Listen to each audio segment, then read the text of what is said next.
Welcome back to Footnotes Folly, and to the seventh and last book of Josephus's Wars. I am Professor Reginald St. John Pemberton, and this is part 32. When we left off, Jerusalem had fallen and the temple was burned.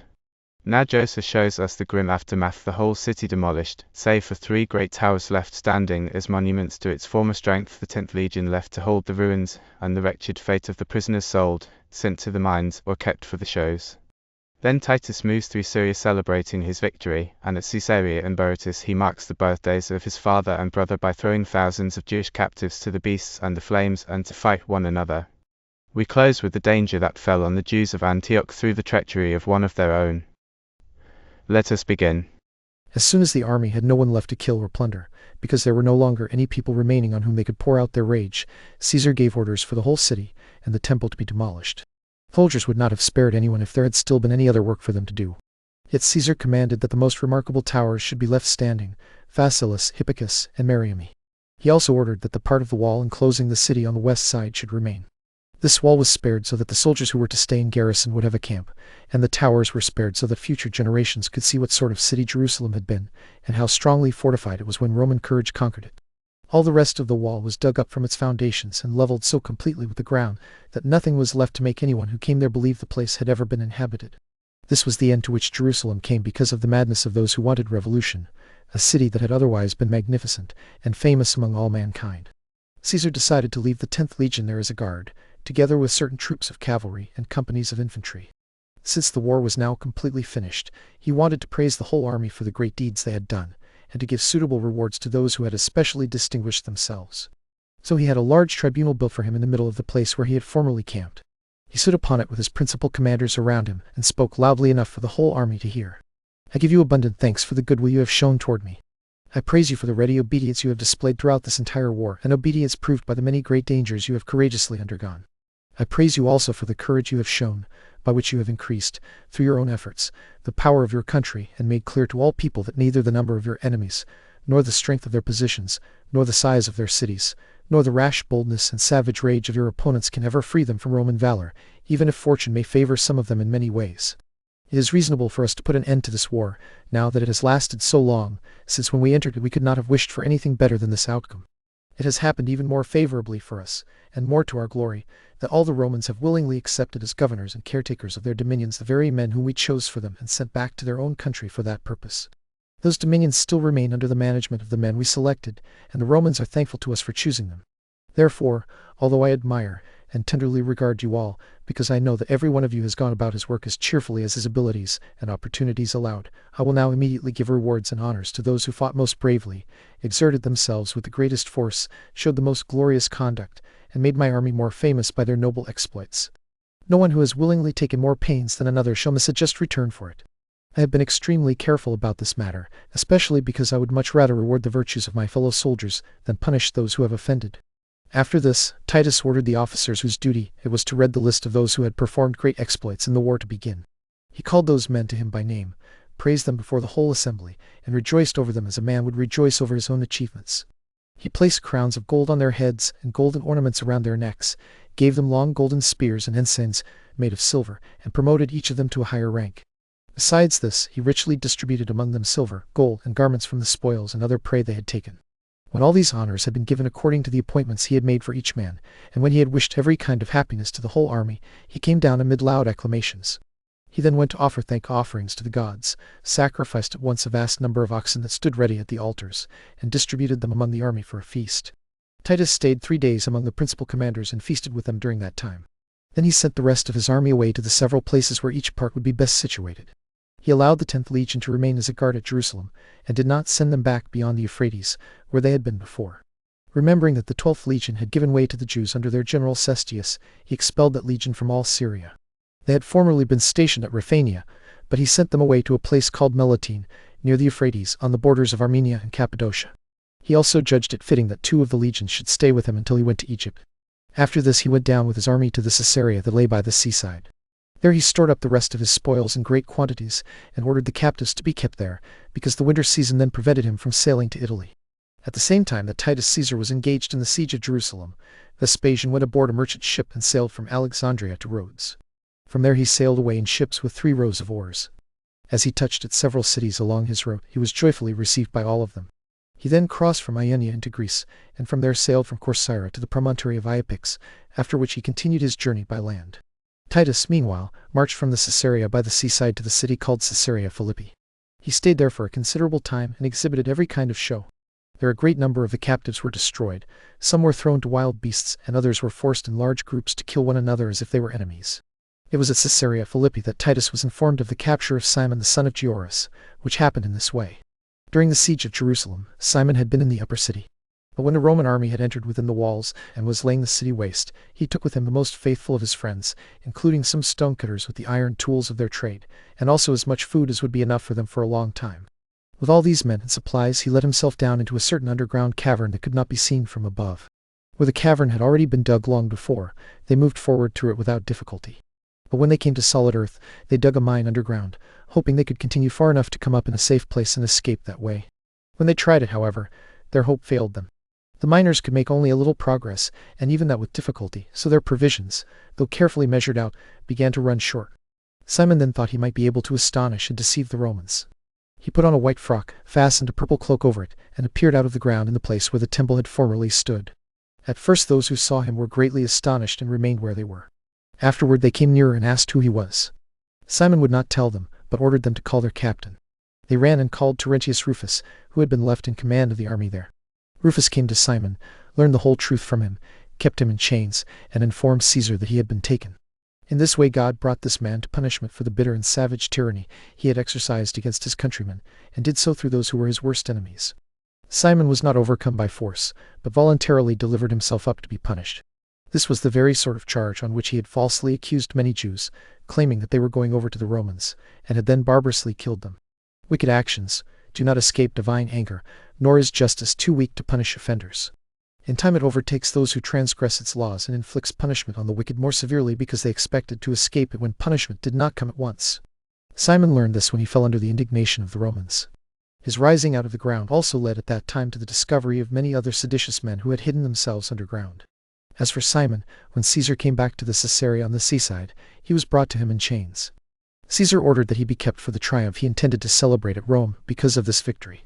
While Titus was at Caesarea, he celebrated the birthday of his brother Domitian in splendid fashion, and in his honor inflicted a great part of the punishment intended for the Jews. The number of those who were killed fighting with wild beasts, or burned, or forced to fight one another, was more than 2,500. Yet even though they were destroyed in these many different ways, the Romans thought this punishment was still less than they deserved. After this Caesar went to Berytus, a city of Phoenicia, and a Roman colony. He stayed there for a longer time and held an even more magnificent celebration for his father's birthday, both in the grandeur of the shows and in the vast expenses he spent on the various arrangements belonging to them. So a great multitude of the captives were destroyed there in the same manner as before. About this same time, the Jews who remained at Antioch were being accused and were in danger of destruction because of disturbances raised against them by the Antiochians. This danger came both from the slanders then being spread against them and from events that had taken place not long before. I must describe those events, though briefly, so that I may better connect the account of later actions with what happened earlier. The Jewish nation is widely scattered over all the inhabited earth among its peoples, and because Syria lies so near Judea, the Jews were especially mixed among the Syrians. Their greatest numbers were in Antioch because of the size of that city.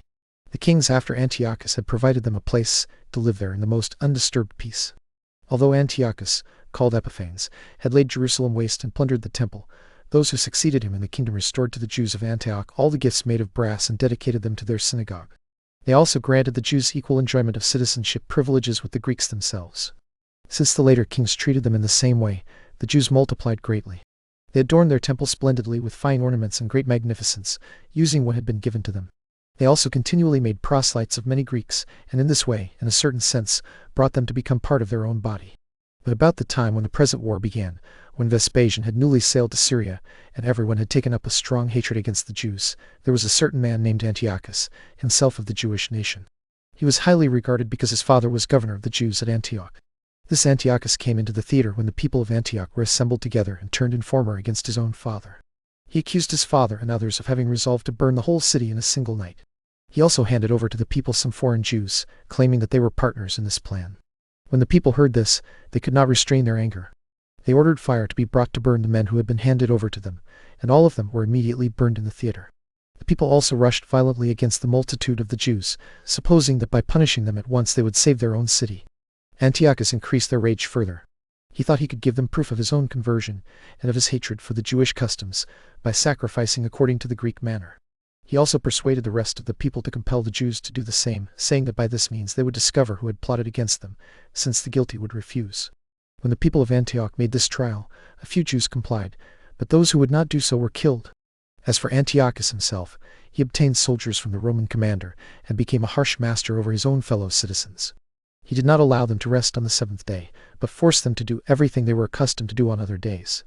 He reduced them to such distress in this matter that the observance of rest on the seventh day was abolished not only at Antioch, but the same practice, which began there, was also followed for a short time in other cities in the same way. After these misfortunes had happened to the Jews at Antioch, a second calamity befell them, and it was in order to describe this that I gave the preceding account. The four-square market-place was burned down, as were the archives, the place where the public records were kept, and the royal palaces. The fire was stopped only with difficulty, for in its fury it was likely to spread through the whole city. Antiochus accused the Jews of being the cause of all the harm that had been done. This accusation led the people of Antioch, who because of the disorder around them were immediately persuaded that the slander was true, to believe Antiochus. They would have believed him even if they had not already hated the Jews, especially when they considered what had happened before. Their belief reached such a point that they all rushed violently against the accused, like madmen in a furious rage, almost as if they had actually seen the Jews setting fire to the city themselves. With difficulty, Cneius Collegus, the legate, persuaded them to allow the matter to be laid before Caesar. As for Sicinius Pitus, the president of Syria, Vespasian had already sent him away, and it happened that he had not yet returned. When Collegus made a careful inquiry into the matter, he discovered the truth. Not one of the Jews accused by Antiochus had any part in it. The whole thing had been done by some vile men who were deeply in debt and thought that if they could set fire to the marketplace and burn the public records, no further demands would be made against them. So the Jews remained in great confusion and fear, uncertain what the result of these accusations against them would be. When Titus Caesar received news about his father, that all the cities of Italy greatly desired his arrival, and that Rome especially had welcomed him with eagerness and splendor, he gave himself over to joy and pleasure, now freed in the most agreeable way from the anxiety he had been under. Everyone in Italy had already honored Vespasian in their minds before he arrived, as though he were already present.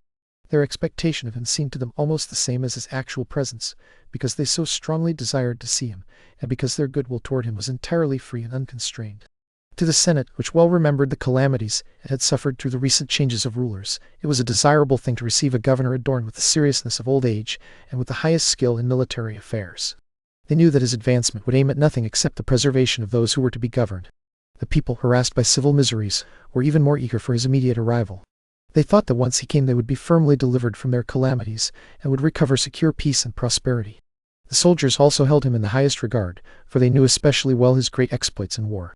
Since they had experienced the lack of skill and courage in other commanders, they greatly desired to be freed from the shame they had suffered through them, and they sincerely wished to receive a prince who would be both a security and an ornament to them. Because this goodwill toward Vespasian was universal, those who held any remarkable dignity could not bear to wait in Rome, but hurried out to meet him at a very great distance from the city. Indeed, none of the rest could endure the delay of seeing him either. They all poured out of the city in such crowds, and were so completely possessed by the opinion that it was easier and better to go out than to remain, that this was the first time the city joyfully saw itself almost empty of citizens. Those who stayed within were fewer than those who went out. But as soon as news arrived that he was close at hand, and those who had first met him reported how kindly he received everyone who came to him, the whole multitude that had remained in the city, together with their wives and children, came out onto the road and waited for him there. As he passed them, they shouted every kind of acclamation, because of their joy at seeing him, and because of the pleasantness of his face. They called him their benefactor and savior, and the only person worthy to rule the city of Rome. The city was now like a temple, full of garlands and sweet odors. It was not easy for him to reach the royal palace, because of the multitude of people surrounding him, but at last he arrived there and offered sacrifices of thanksgiving to his household gods for his safe return to the city. The multitude also gave themselves to feasting. They celebrated these feasts and drink offerings by tribes, families, and neighborhoods, and they continually prayed that God would grant Vespasian, his sons, and all their descendants a very long continuance in the Roman government, and that his dominion might be preserved from all opposition. In this way Rome received Vespasian with great joy, and immediately afterward it grew into a condition of great prosperity.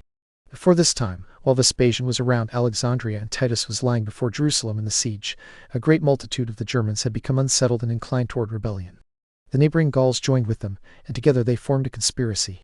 By this they had great hopes of success, and believed they would free themselves from Roman rule. The causes that moved the Germans to attempt a revolt and begin a war were these. First was the nature of the people, lacking sound judgment and ready to throw themselves rashly into danger on slight hopes. Next was their hatred of those who governed them, since their nation had never known subjection to anyone except the Romans, and even to them only by compulsion. Besides these reasons, the opportunity then presented itself, and this above all persuaded them to act.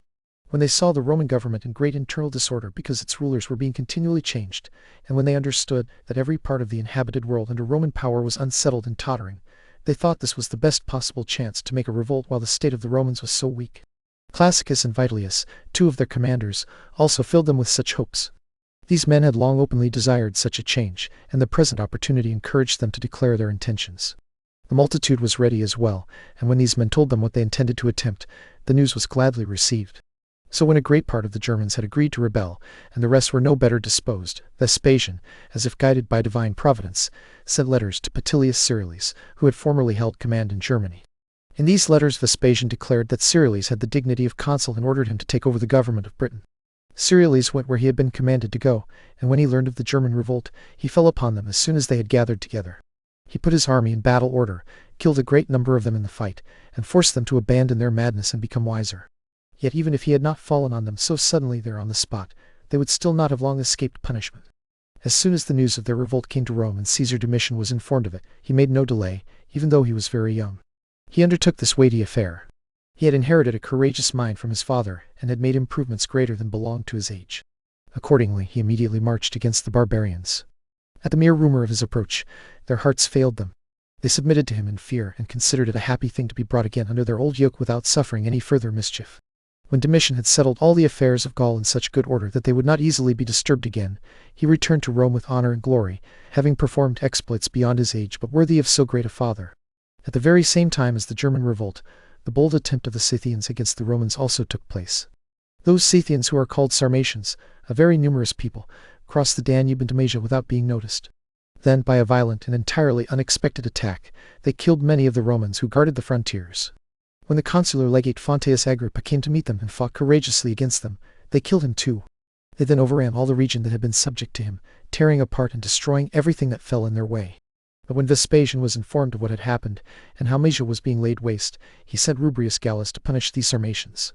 Through him, many of them perished in the battles fought against them, and those who escaped fled in fear back to their own country. When this general had ended the war, he also provided for the future security of the country. He placed more and stronger garrisons there, until he made it altogether impossible for the barbarians to cross the river any more. Thus this war in Moesia came to a sudden end. Titus Caesar stayed for some time at Berytus, as I have already said. From there he moved on and exhibited magnificent shows in all the cities of Syria through which he traveled, using the captive Jews as public examples of the destruction of that nation. As he went along he saw a river of such a nature that it deserves to be recorded in history. It runs between Arcia, which belongs to Agrippa's kingdom, and Raphania. It has something very peculiar about it. When it flows, its current is strong and full of water. Then its springs fail for 6 days in a row and leave its channel dry, as anyone may see. After those days, on the 7th day, it flows again as it did before, as though it had undergone no change at all. It has been observed to keep this order perpetually and exactly. For this reason they call it the Sabbatic River, a name taken from the sacred 7th day among the Jews. When the people of Antioch learned that Titus was approaching, they were so glad that they could not stay within their walls, but hurried out to meet him. They went as far as 30 furlongs or more for this purpose. Not only the men did this, but also a multitude of women with their children. When they saw him coming toward them, they stood on both sides of the road, stretched out their right hands, greeted him, made all kinds of acclamations to him, and then turned back with him. Among all the acclamations they made as they went, they begged him all along the way to expel the Jews from their city. Titus, however, did not yield at all to their petition, but merely heard it quietly. The Jews were in great and terrible fear, uncertain what his opinion was and what he would do to them. How can this be done, since that country of theirs, to which the Jews would then have to retire, is destroyed, and no other place will receive them? Titus did not remain at Antioch, but immediately continued his journey to Zeugma, which lies on the Euphrates. There messengers from Vologeses, king of Parthia, came to him and brought him a golden crown in honor of the victory he had gained over the Jews. Titus accepted it, feasted the king's messengers, and then returned to Antioch. The Senate and people of Antioch earnestly begged him to come to their theater, where the whole multitude was assembled and waiting for him, and he complied with great humanity. When they pressed him with great earnestness, and kept begging him to expel the Jews from their city, he gave them the answer recorded before. When the people of Antioch failed in this first request, they made a second one. They asked him to order the bronze tablets removed on which the privileges of the Jews were engraved. Titus would not grant this either. Instead, he allowed the Jews of Antioch to continue enjoying the very same privileges in that city that they had before. Then he departed for Egypt. As he came to Jerusalem on his way, and compared the melancholy condition he now saw with the city's former glory, and as he called to mind the greatness of its present ruins as well as its ancient splendor, he could not help pitying the city's destruction. He was far from boasting that so great and beautiful a city had been taken by force by him. Rather, he often cursed those who had been the authors of the revolt and had brought such a punishment on the city. It was openly clear that he did not desire that such a calamity, great as their punishment was, should serve as a demonstration of his courage. Yet no small amount of the riches that had been in the city was still found among its ruins. The Romans dug up a great deal of it, but the largest part was discovered by the captives and carried away. The gold, the silver, and the rest of the most precious furnishings that the Jews had owned, which their owners had stored underground against the uncertain fortunes of war. And there we will pause, with Jerusalem a ruin, its survivors scattered to slavery and slaughter, and the storm of suspicion against the Jews spreading even to the cities of the empire. Next time, in part 33, Vespasian comes home to Rome, and the city stages the most magnificent spectacle of all, the grand joint triumph of the new emperor and his son. The sacred treasures of the temple paraded through the streets. Mind the footnotes, and beware the folly.